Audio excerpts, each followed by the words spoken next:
selamat pagi sahabatku semuanya. Pada hari ini kegiatan untuk membuat kandang kambing.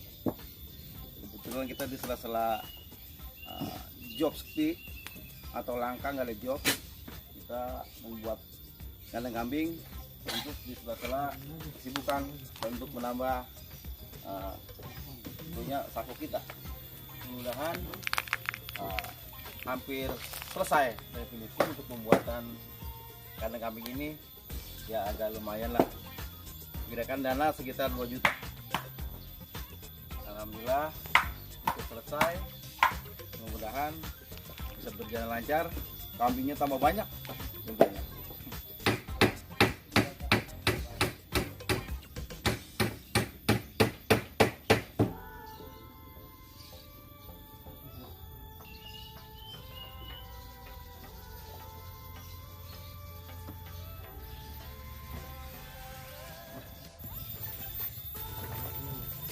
Di sini juga dipantau oleh Mandor Sahroji.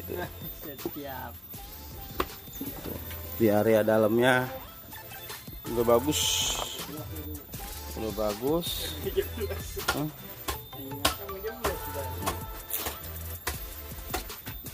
biar kambingnya nyaman di sini.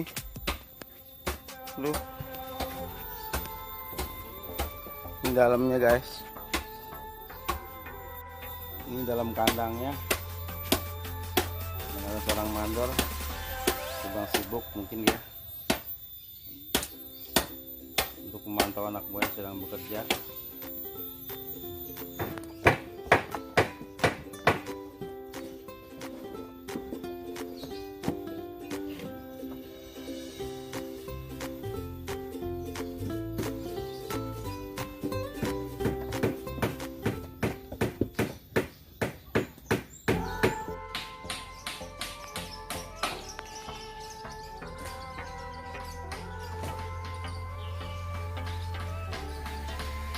Jangan lupa like, subscribe, comment, and share. Oke.